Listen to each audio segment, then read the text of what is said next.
அறிக்கை வெளியாயிருக்கு. முதலமைச்சரும் ஒரு குற்றச்சாட்டு இருக்காங்க, நிர்மலா சீதாராமனும் அதுக்கான விளக்கத்தையும் அளிச்சிருக்காங்க. ஆனால் சண்முகம் போன்றவர்கள் சொல்லும்பொழுது பொய் சொன்ன வாய்க்கு போதனை கிடைக்காதுன்னு மத்திய நிதியமைச்சர் சொல்றாங்க. இல்லை, இதுதான் எனக்கு தமிழ்நாட்டில் ஒரு வருந்தத்தக்க ஒரு விஷயம். என்னன்னா, மத்திய நிதி அமைச்சர்னா அவங்களுக்கு கொடுக்கின்ற மரியாதையை நீங்க கொடுக்கணும். முதலமைச்சர் நான் துணை முதலமைச்சர் எனக்கு கொடுக்கிற மரியாதை என்று சொல்லுகின்ற நேரத்தில் இங்க ஒரு ஐடியாலஜிக்கல் மொனாப்பலியை கொண்டு வராங்க.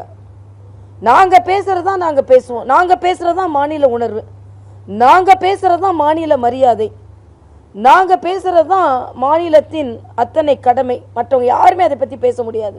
இது மிக தவறான அணுகுமுறை. இந்த நெல்லுக்கு ஊக்கத்தொகை கொடுப்பதை பற்றி மரியாதைக்குரிய நிர்மலா சீதாராமன் அவர்கள் மிக தெளிவான தனது விளக்கத்தை கொடுத்திருக்கிறார்கள். இது தெலுங்கானாலையும் இந்த பிரச்சனை வந்தது. இதுல என்னன்னா, நெல்லை உற்பத்தி செய்யும் பொழுது விவசாயிகளுக்கான பண முதலீடோ அவர்களுக்கான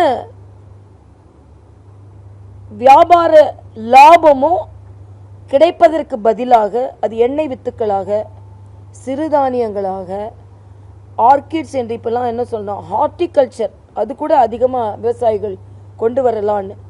ஆக இதையெல்லாம் கொண்டு வரும் பொழுது அவர்களுக்கு இன்னும் அதிக லாபம் பெற்று இன்னும் அவர்கள் அதிக முதலீடு செய்து அதன் மூலம் செல்வந்தர்களாக ஆவதற்கு வாய்ப்புகள் இருக்கிறது என்பதை தான் அவங்க சொல்லி இருக்கிறாங்க.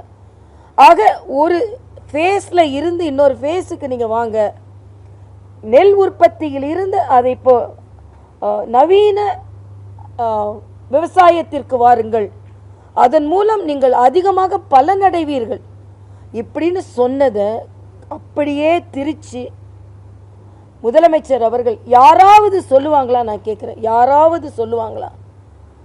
அதனால தான் முதலமைச்சர் சொன்னால் உடனே சண்முகம் போன்றவர்கள் அது என்னென்ன படிக்க கூட மாட்டாங்க, உடனே தலையாட்டிடுவாங்க. அதனால இது விவசாயிகளுக்கு உதவி செய்வதற்காக கொடுக்கப்பட்ட ஒரு வரைமுறை. எந்த விதத்திலும் விவசாயிகள் பாதிக்கப்பட மாட்டார்கள்.